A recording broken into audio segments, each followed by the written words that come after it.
कभी सोचा है कि यहाँ से वापस अपने देश भी जाएंगे?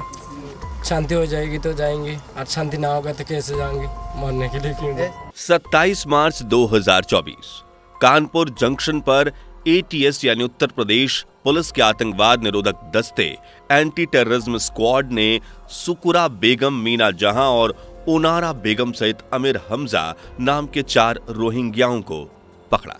लेकिन यह मामला पहला नहीं है। तो अब तक कितने रोहिंग्याओं को पकड़ा गया है? क्या सच में कानपुर रोहिंग्याओं का ठिकाना बन गया है? कानपुर के अलावा और कहां-कहां बसे रोहिंग्या?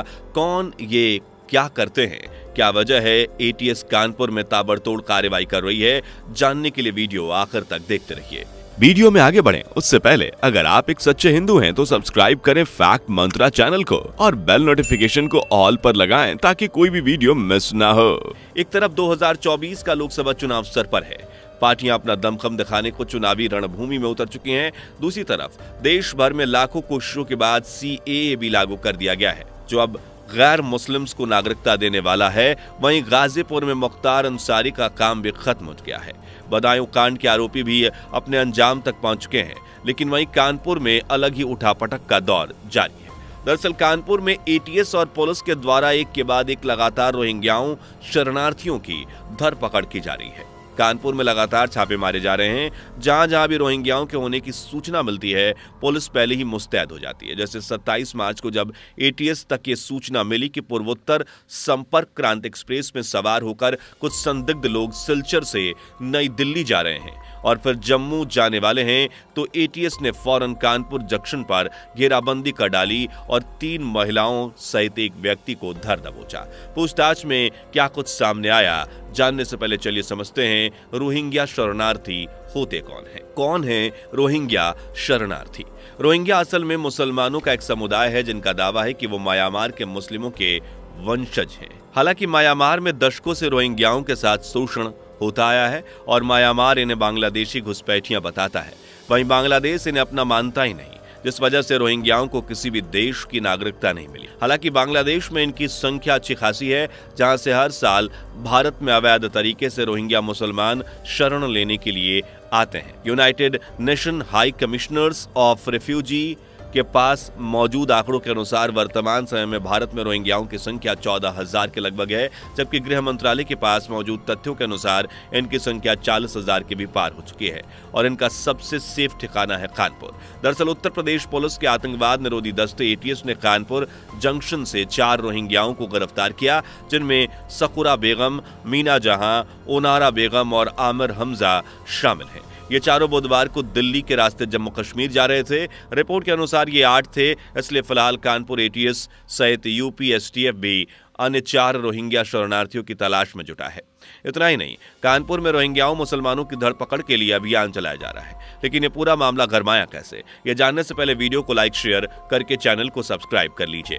दरअसल हाल ही में पुलिस के हाथ कुछ संदिग्ध लोग लगे जो रोहिंग्या शरणार्थी थे और इनके संबंध आतंकवादी गतिविधियों से जुड़े मिले। इसके अलावा कानपुर में अब तक जितने भी रोहिंग्या शरणार्थियों को पकड़ा गया है, उनके पास फर्जी आधार, फर्जी श्रम कार्ड और दूसरे डॉक्यूमेंट्स मिले।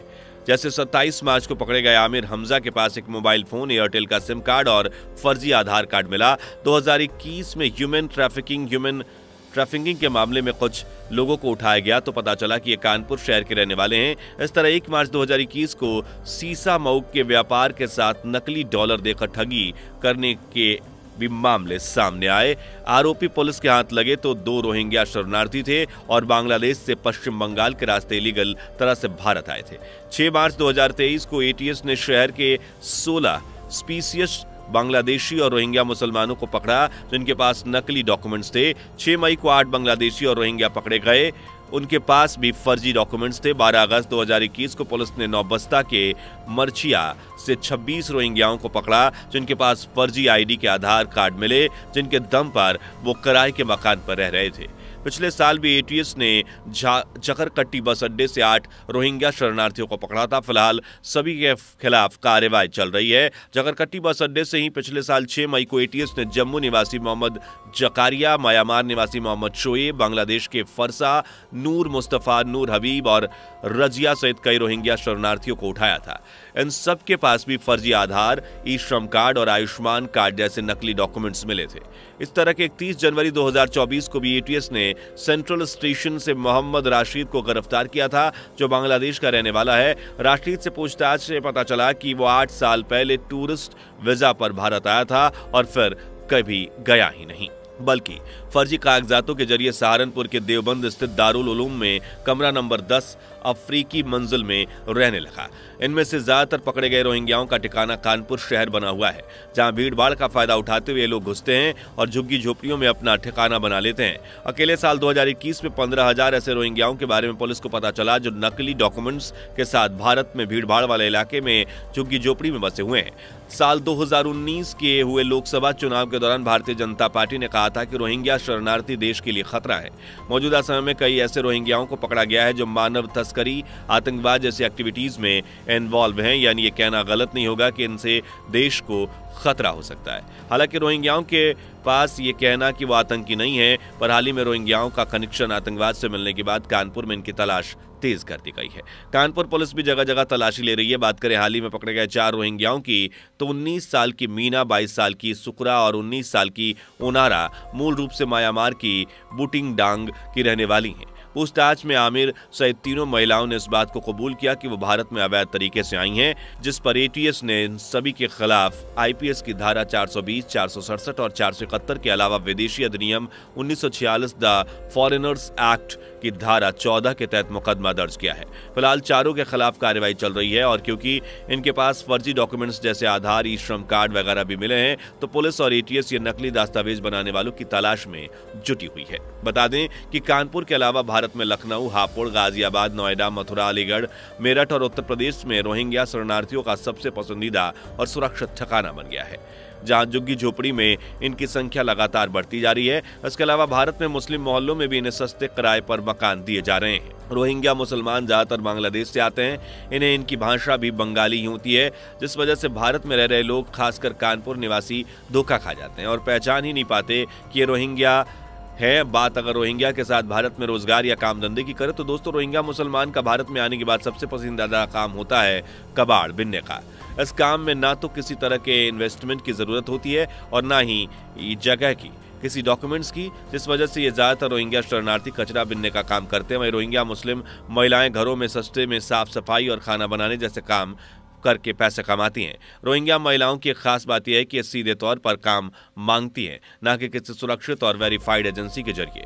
इसके अलावा रोहिंग्या मुसलमान सस्ते में मजदूरी का रूप में भी काम करते हैं। घर बनाना, बिल्डिंग बनाना, गोली, चौबारे और कभी कभी रोड बनाने जैसे कामों में भी ये फर्जी दस्तावेजों के जरिए घुस जाते हैं और किसी को कानो कान खबर नहीं लगती। देखते ही देखते भारत में रोहिंग्या मुसलमानों की जड़ें मजबूत होती जा रही हैं। हालांकि अब ऐसा नहीं होगा, क्योंकि अब ना सिर्फ सरकार बल्कि कानपुर पुलिस, यूपी एसटीएफ और एटीएस भी रोहिंग्या शरणार्थियों के पीछे हाथ धोकर पड़ गई है। छापे मारकर कार्रवाई की जा रही है। जहां स्पीशियस लोग नजर आ रहे हैं, उनसे पूछताछ हो रही है।